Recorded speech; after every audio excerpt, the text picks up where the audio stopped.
Nothing represents the mysteries of ancient Egypt more than the Great Sphinx. How did the Egyptians build this crouching lion, human-headed creature? This is the largest statue ever built in ancient Egypt. Who built it and why? When it was in its heyday, it was a very brightly painted image, painted in comic book colors. The riddles of the Sphinx have puzzled all who have laid eyes on it, from emperors to presidents. Now, solving those riddles has taken on a new urgency. For after more than 4,000 years with only pyramids as neighbors, today the Sphinx stares out at a fast food restaurant. Traffic, tourism, and construction are trembling it apart. The Sphinx is almost in downtown Cairo. It's a full-frontal urban assault. Before it's too late, two teams of scientists and builders are tackling the age-old riddles of the Sphinx. The big blocks here. It's not easy, is it? They're immersing themselves in the world of ancient Egypt, a world of pharaohs and pyramids, animal gods and mummies, sun worship, and human sacrifice. Will the eternal sands of Egypt finally give up the secrets of this human-headed lion? Right now on Nova, Riddles of the Sphinx.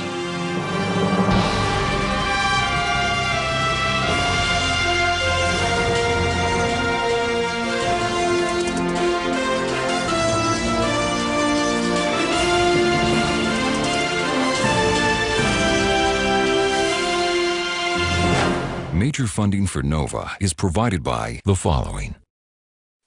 I've been growing algae for 35 years. Most people try to get rid of algae, and we're trying to grow it. The algae are very beautiful. They come in blue or red, golden, green. Algae could be converted into biofuels that we could someday run our cars on. And using algae to form biofuels, we're not competing with the food supply. And they absorb CO2, so they help solve the greenhouse problem as well. We're making a big commitment to finding out just how much algae can help to meet the fuel demands of the world. And by Pacific Life, the power to help you succeed, offering insurance, annuities, and investments. And David H. Koch. And discovering new knowledge. HHMI. And by the Corporation for Public Broadcasting, and by contributions to your PBS station from viewers like you. Thank you. Giant paws longer than a city bus stretch out before it. A whipping tail wraps around its back. And its enormous body, about the weight of 50 jumbo jets, is on haunches poised to pounce. But this lion has a human head as big as a house.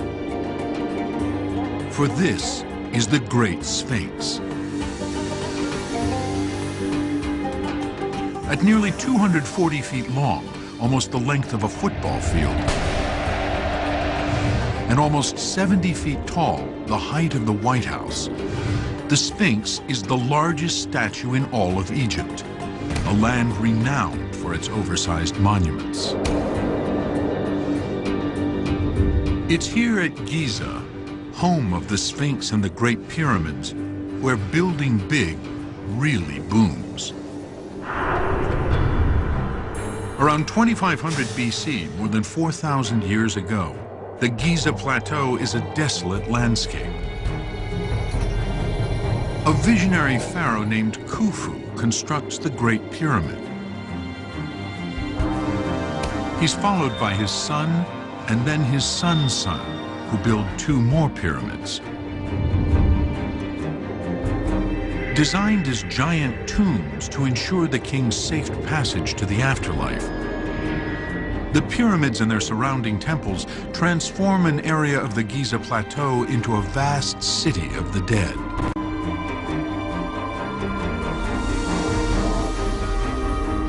Pharaoh Khufu's pyramid is the most famous gravestone on Earth. Khufu's architect probably stood here and looked out over the panorama behind me and maybe foresaw 3 generations of building here because of the excellent conditions for carving giant statues and for building pyramids and tombs. Khufu and his sons launch a golden age of Egypt known as the Old Kingdom. But while the classic pyramid can be traced back to earlier forms, like the stepped pyramid of Saqqara, the Great Sphinx appears out of nowhere, unprecedented in size and form.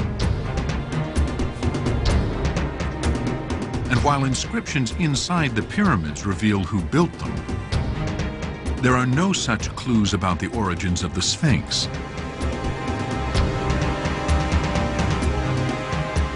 What is this crouching lion human-headed beast? How did the Egyptians build this wonder of the ancient world? Whose face is this staring out across the millennia?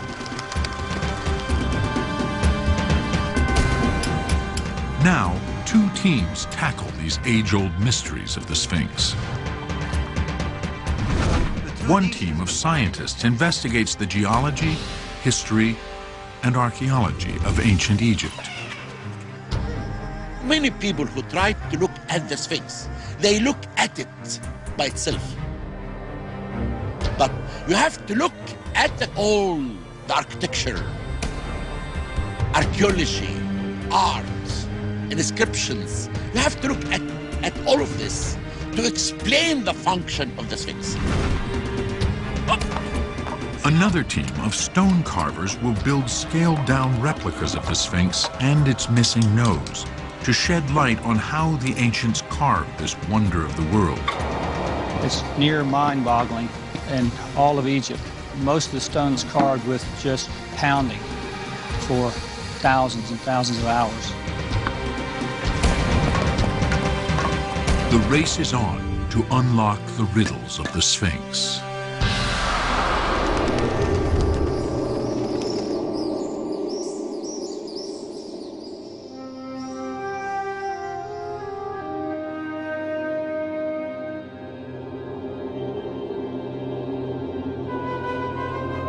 There have been thousands of sphinxes throughout history.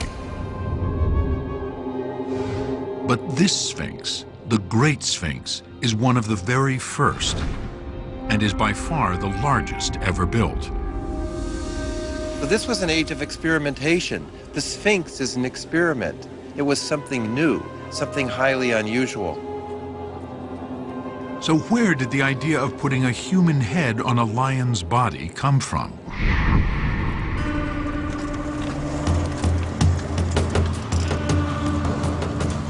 Archaeologist Gunter Dreyer is searching the desert of Abydos, about 300 miles south of Giza and the pyramids. Dreyer is traveling back past Khufu and the Old Kingdom to the very dawn of Egyptian civilization, 3000 BC, 500 years before the Sphinx. Like Giza, Abydos is also a city of the dead, but without pyramids. Here, Egypt's founding pharaohs are buried beneath the desert sands in a complex of mud brick tombs. Today, Dreyer is investigating one of those tombs. The tomb consists of 3 huge chambers underneath that mound over there. And in front of it, there are 3 rows of subsidiary burials, altogether 35. The main chamber was plundered in ancient times and the royal body stolen. But inscriptions found inside reveal a name, Pharaoh Aha, the very first king of Egypt's first dynasty. As pharaoh, Aha wielded absolute power. The Abydos excavation reveals evidence of human sacrifice. The skeletons of 35 healthy adults, most under the age of 20, all part of a mass burial. Even at that remote time, that is not a natural age of death. And so we may conclude they were killed to follow the king in his afterlife, to serve him there in eternity. The pharaoh and his worldly goods are buried at one end of the complex, followed by the 35 victims of human sacrifice in smaller tombs. And in the last tomb are even more bones. But these are not human. For identification, they were compared with modern skeletons. By sifting, we found a lot of animal bones, especially bones of lions. That was quite a surprise. Several lions died and were buried at the same time as the young adults, evidence that they too were sacrificed.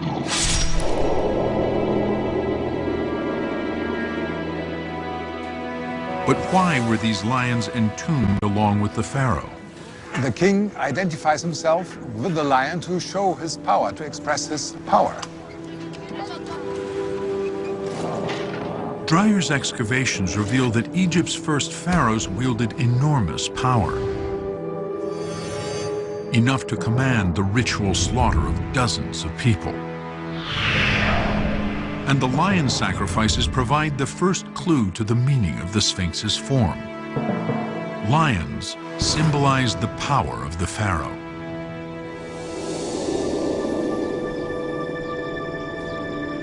But the Sphinx is more than just a lion. It's also part human. Ancient Egyptians depict their gods as part animal, part human. But usually those gods have animal heads and human bodies. The Sphinx is just the opposite. When you put the human head on the lion body, you have all the strength and power of the lion. And you have the human head, which is a symbol of intelligence and control. And so it is an image of power under control. But whose power and control? The human head is actually wearing a scarf called the nemes. It's a headdress. And only the pharaohs wore the nemes headdress. So the Sphinx is both a god and a pharaoh.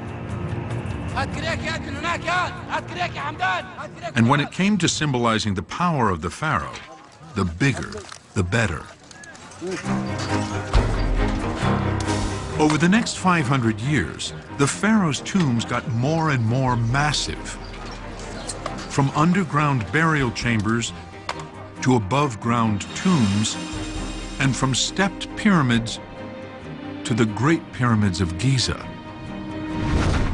But while the form and size of royal tombs evolved slowly, the Great Sphinx has no precedent. It was the first time in the history of Egypt that they created sculpture at this scale. So how was the Sphinx created?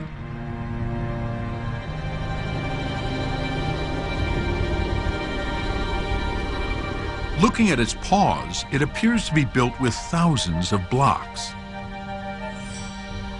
Was it constructed like the pyramids, by stacking blocks of stone? But a closer look reveals that its upper body and head are carved out of one huge rock. Does that mean it was carved like Mount Rushmore? Clues lie in the stone of the Sphinx and the rock around it.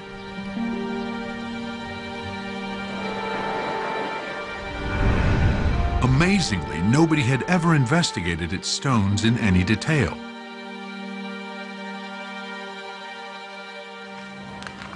Until Mark Lehner, 30 years ago. Today, he's one of the world's leading Egyptologists. When I first came to Egypt, the best maps that existed of the Sphinx were simply the outline. If you're investigating how the Sphinx was built, the existing drawings were about as useful as if you were trying to build a 50-story skyscraper using just a satellite snapshot of its roof. That's how little was known about the Sphinx. To unlock its secrets, someone needed to take a much closer look. So I spent 5 years here, mapping every stone to scale. This was my office, and I would take my breaks here and have a stale cheese sandwich and a cup of Nescafe.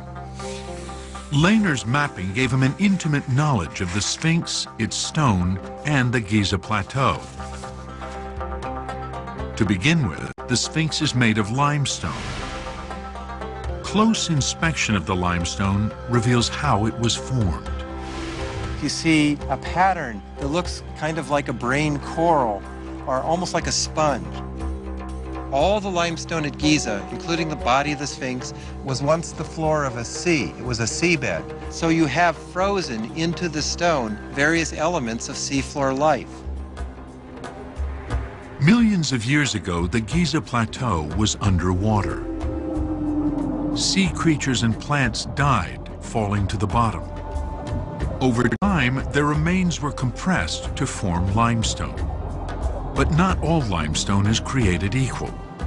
Some limestone is formed from the soft sea bottom, and some from hard coral reefs. Together, they form a kind of layer cake of hard and soft limestone. The Sphinx is composed out of several different limestone layers. So it's as though you carved the Sphinx out of a layer cake. And there are gooey layers of soft frosting. And then there are intervening harder layers. The harder layers of rock have held up better than the softer layers. Today, it looks a lot different from when it was first built. Its original smooth surface has been eaten away by over 4,000 years of wind, water, and sand. Here on the right side of the Sphinx chest, we can see how weathering has put the softer layers into deep recesses while the harder layers protrude.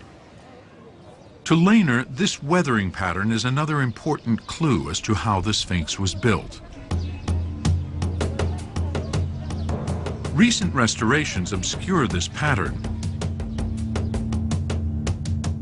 but photographs from the 1920s clearly show it. On both the body of the Sphinx and on the side of what is known as the Sphinx ditch. The pattern acts like a fingerprint, and when Lehner compares the Sphinx's body with the side of the Sphinx ditch, it's a perfect match. We are certain that these are the same layers of natural rock that form the south side of the Sphinx ditch. Lehner identifies more of that rock directly in front of the Sphinx's paws, in the ruins of a building known as the Sphinx Temple. There, on the huge stone blocks that were once the walls of the Sphinx Temple, he discovers those same familiars on the Sphinx. Because you can see that the layers runs continuously from one block to another through many of the blocks forming the temple walls. Here is one geological layer. Then this yellow band is a softer geological layer. But what does the similarity of the rock in the Sphinx, ditch, and temple tell Lehner about how the Sphinx was built? The Egyptians quarried a horseshoe-shaped ditch, leaving a core that left a big block from which they carved the Sphinx itself. They moved the stone, sometimes in blocks of 100 tons, down to the lower terrace for fabricating the walls of the Sphinx temple.